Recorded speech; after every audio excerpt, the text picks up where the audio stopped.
Really excited. We are here, Canna Week, day 2. Adam Cintas, thanks for coming back and No, spending a few more minutes with me. for We had sure. him on a panel last night, and those are always fun. Yeah. But we get a little bit more of the story when it's just the two Yeah. of us. Director of Compliance for Yeah. Jeeter. Yeah. Nationally, which just blows my mind because expanding into one state's crazy. But you mentioned last night you have a really great team. I Seems do. to be the theme of the night, which I Right. love. Yeah. But yeah, how are you doing it all? It, it's a lot, but honestly, it's really surrounded the again, like, yeah, the team aspect and the people I have in play. And when you and I were talking last night, like, I have two little all-stars and my little prodigies in life, and that's Michael and Ness. They're like my just go-to people, and they're the two best ladies I have. Then I'm lucky enough to have like an amazing national health and safety manager who just makes things happen. And then I work very closely with our expansion directors, and it just goes on and on. And to be honest, like, that's the only way it works, because there's a small group of us who will just jump in and dive in, and we have this criteria, and we're just like, okay, this is our timeline, this is what we're going to do, and we just hammer it out. But it is a lot trying to expand in all these markets, and to be honest, the hardest part is they're not the same. They're significantly different, and trying to like get ready for that and try to figure out the nuances, which is a lot as well. It can be overwhelming. It can, compliance isn't everyone's best friend, obviously, but we're very hands-on too in our compliance division. We are in the daily operations every day. We're doing actual transactions and stuff. Then we set up local departments in every market, and they're holding it down basically after we open. But it is a lot still. I mean, and then plus just traveling back and forth, and then the regulatory changes, which I feel like all of the states have at the same timeline. It's like January of every year, and then July, and then December again for more proposals, and you got to like essentially start all over. Yeah. So, but it's a good time. Yeah, but it's a good time here. Last night, I think one of the things that I thought was maybe not funny, haha, but funny, was how you said you had actually quit a job that had you traveling too much. Yeah. I know. In full circle. Yeah. But you seem really passionate about this. So does that give you a different kind of fuel for this than what you were doing before? 100%. The cannabis industry, like, honestly, nobody walked into this knowing what they were going to do, right? Like, the regulations are there, but it's not like they can sit and tell us how we do things correctly, right? And so the challenge is just always there. And the cannabis industry is so interesting to me because it's not boring. It's never dull. We all experience it every single day. And it's just ever evolving. But then on top of that, the most important thing is the people I've actually met through this industry and the different types of creative talents that have come through this industry. Like, okay, other industries are a little boring. I'm not gonna lie to you. Like, it's insane. I mean, I've met individuals who are just, even in this valley, who are absolutely like wizards to me. I'm like, where did you come from, and why couldn't I have you in other previous jobs in my life? But that's like the most unique thing about cannabis, and that's why I do enjoy the traveling a lot more, and don't mind it as much. The other one was monotonous in multiple occasions, but this one is just always fun. And plus, just going to facilities and seeing everybody being passionate about the same industry, trying to move it forward, and dealing with all the bullshit that you have, right? It's just fun. Like, it's just never boring. And I honestly, like I said last night, I don't think I can ever do anything else now, because like, I don't stop moving every day. I feel like if I had like a desk job, I would lose my mind and probably quit and just job hop or something. So. Yeah, my last desk job, I was smoking weed before, coming home at a lunch break, smoking weed, and then going back, and then like leaving as early as I could, because oh my God, I needed a lot of weed to get through that job.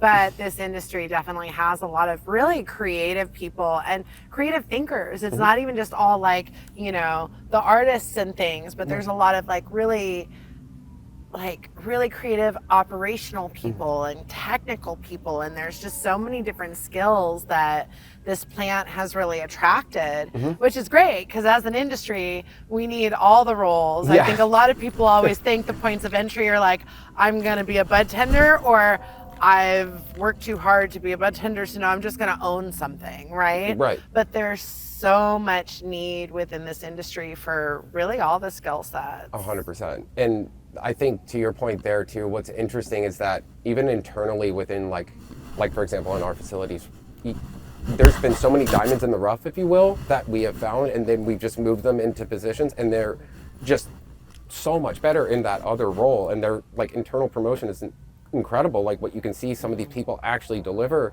that you would never know because they applied to be like, you know, a production tech or, you know, just a fulfillment coordinator or whatever, and then all of a sudden they come out with this skill and you're like, who are you and why did you, where can we move you today? Like, so yeah. And that's what's really cool about this industry. It's just like you just find so many amazing people, just somehow they just gravitate towards this industry, the really good ones. Yeah. I swear. Not everybody knows what to do with really good talent though. I would guess that's definitely a big component of Jeeter's growth. Yeah, for sure, 100%. I would say that. You know, with the directors and stuff, that we have been together a very long time, and we've had to go through a lot of ups and downs, but we all have our key people. And honestly, like, for example, Mara's over here today, and I know 2 of her key people have been with us since day one, and they're internals, and they're on the road with her 24/7. Most of my staff are all internal promotions. I mean, I can't say a bad thing about them. Yeah. And it's just a matter of timing, really, and getting to know your staff. That makes the world a difference. But we are very fortunate for the amount of creative people who came out of nowhere and just happened to like blossom into these roles and just be the leaders that we have now, to be honest. I mean, none of us were ready for this, you know, so. Was it always the plan? I see Jeeter everywhere, right? You guys are everywhere. And then the clothing line now too, like that Mile High Club. Where's my merch? Yeah. I need a jacket, you know? I just feel like it's so, you know, it's definitely lifestyle. You guys are going for the lifestyle. You're killing it. You're bringing out things that a lot of other brands are not doing at all. And also I have to say, I know a lot of home growers who grow some really good home grow. We'll be at parties and these ladies are smoking Jeeters. Yeah. Because they love the flavors, like all the different things that you guys are doing. And so there's so much variety. I feel like you're just constantly trying new things in order to like help the market expand. Yeah, there's a lot to that too, for sure, right? From doing a lot. Yeah, from the apparel side, but what I can say, like, you know, I respect dispensaries and bud tenders beyond belief. Like even from last night, right? They have that opportunity to like really educate people in real time every day. But as a manufacturer and distributor, we don't have that kind of like same avenue or outlet, right? So what we're trying to do with, for example, the apparel line is really just educate people that saying like, hey guys, like this is legal. It's, you guys all voted on it and we approved it, but we're also not like bad people either. And we're trying to like branch it in a direction where it is a lifestyle and people understand that it's still a community, it's a culture, and it's a real business. And like, so that's one of the directions our creative team and our chief marketing officer, who's a genius too, wanted to go and really expand upon, and that was our way of doing so. And then we have other ways that we're trying to educate like the masses, because there is so much pushback. And then from the flavor profile side, that was a very long process. I remember being a part of the initial trials. I can remember a lot of us arguing to figure out like what was best and what was going to work and what wasn't going to work. Okay. And then we finally just figured it out. And it took a long time, but we do spend a tremendous amount of time on those. And we have, every time we go into a market, we want to make sure we study it properly, understand the consumer and what their like favorite, you know, dominances are. If there's, you know, certain strains and whatnot, they're more gravitating towards, like every market's so weird, right? There's like that group that has that one strain they all want, and everybody has to have it. And we're like, well, shit, we don't have that. Lemon cherry gelato. See? And so we pivot towards that, right? And then we try to just be as involved right out of the gate when we get into a new market or anywhere we want to go. And even as we're expanding, we're even still somewhat being still sensitive about it because there is still much pushback even when we try to come in and we're not coming in to be like the dominant player. Like that's not what we do. It's just, it's really frustrating where we are right now in cannabis to feel like we're still kind of at the back line in certain aspects. And so, you know, we're just trying to divide and like give a ton of support entering the market and any market we go into actually. So yeah, that's just how it's all panned out, but it's been a good experience overall. And I think what we have done well is really like considered the staff and the employees and the culture first and developed around it and tried to really like focus on what they want and what they need too, because we can't operate if they're not doing things correctly, right? Like it's people, process, and product. Like we have to have the right people in place, and then we'll have the right process, and then we're gonna have the right product. We got there finally, you know, and that's where the first kind of rounds of our flavor profiles came in. We just had to put the right people in place, and then, you know, as the industry evolved, we had to take more consideration for them. So health and safety became a huge thing across multiple markets, and it still is a huge thing. And so we've been diving into that. And then there's the quality aspect, and like listening to George talk about testing, man, that's a whole big subject for me. Like, child, we don't have time for that. Because Oh, but now I have questions. I know. I'll be nice. No, it's all good. No, we can talk about it. It's just gonna be a long one.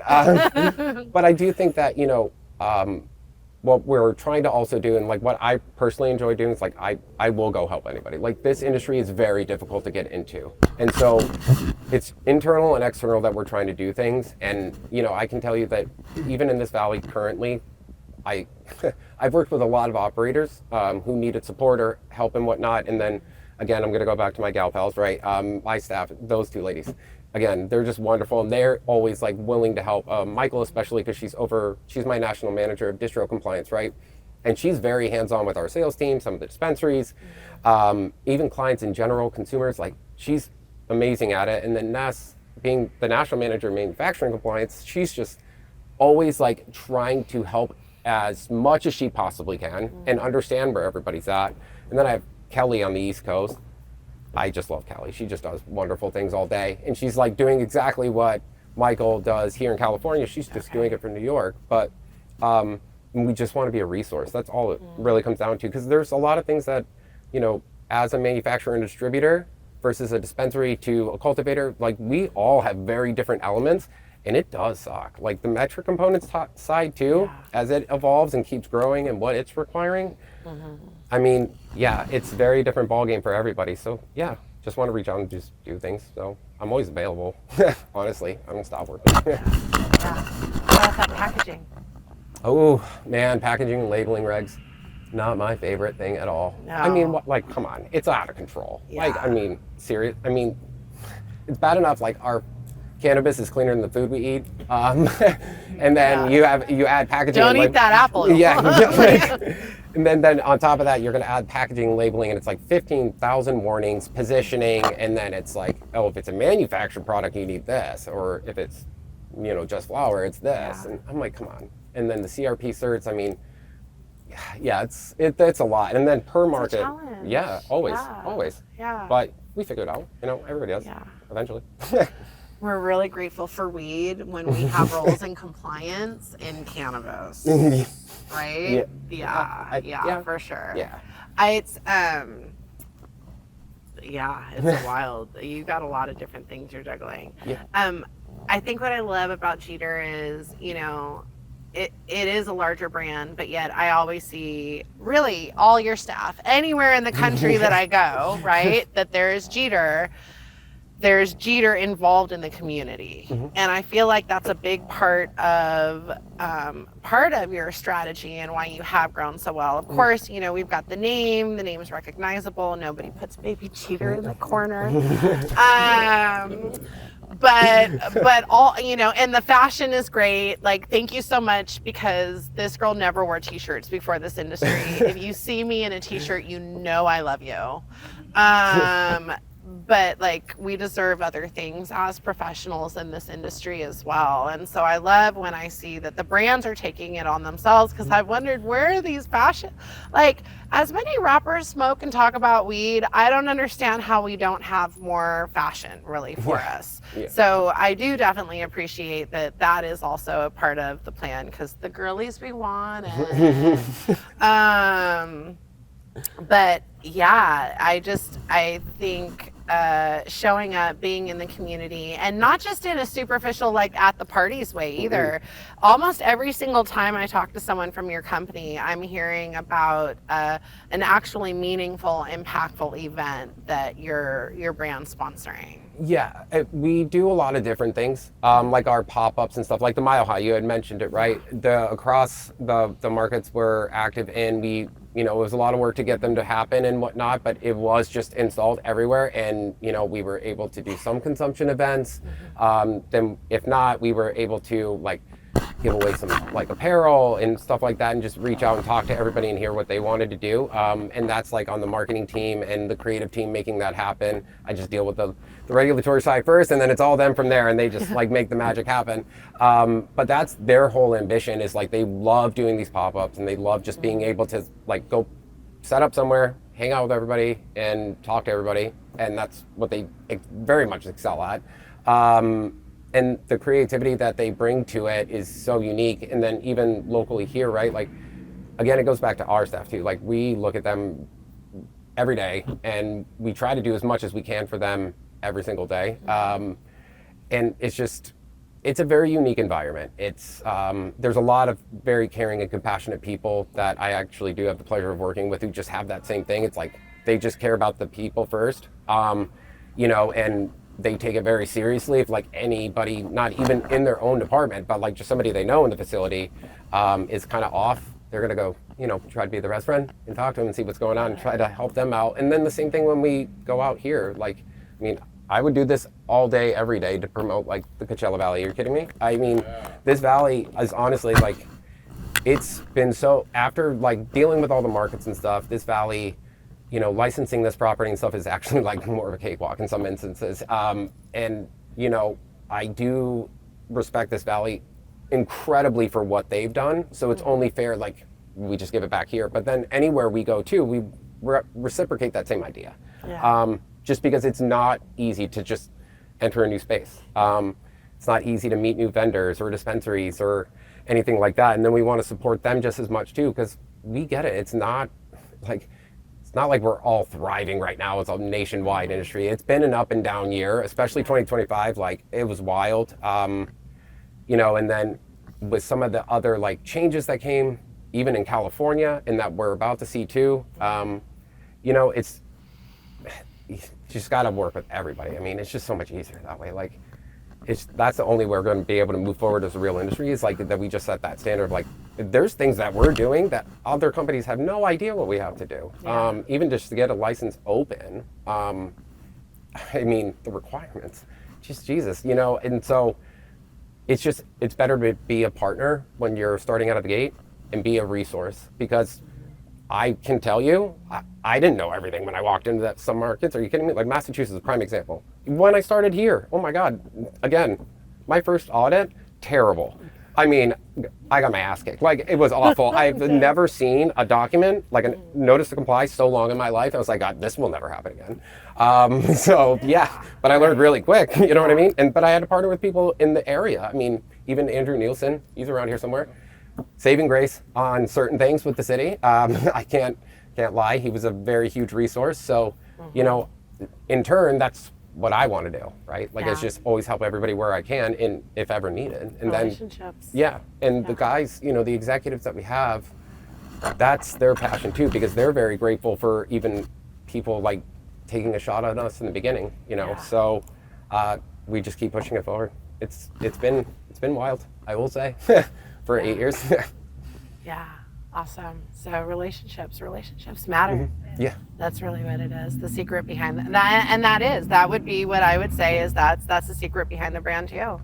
And we just thought about things differently, right? Like, for example, again, cycling somewhat back to last night, I didn't believe an idea that compliance should be sitting at home 364 days a year, and one day out of the year they come into your facility and do stuff or give you a checklist or something, right? This isn't 1990 or 1991 World Common End Run, right? Like where the paperwork mattered and checklists mattered. You had to, like, I just saw it as, it's like, if we're going to be successful and you don't want to deal with a crisis later, why don't you just have an operations-based compliance department who can address the crisis before it becomes a crisis? And so that was like my main initiative when they asked me to take on compliance. And oddly enough, my executive signed off on it. I was not confident they would too in the beginning because it's kind of like a not traditional, but it did make a world of difference. And we're a partner to everybody in every department in our facility, and we spend a lot of time like making sure that any transactions that we post for production batches or how we do our R&D testing samples, like we pull R&D samples for, everything, because we test everything, and how we do things, it's made a world of difference, and it's allowed others to be more focused on their specific roles and departments as well. So that was, we just had to think differently. It's tough, in this industry. Yeah. But I mean, I think finding your process, good SOPs, and then really getting that team down to where they're dedicated to that quality, right? 100%. And that consistency. Yeah. Well, we see the results. Yeah, thank you. I appreciate it so much. Thanks.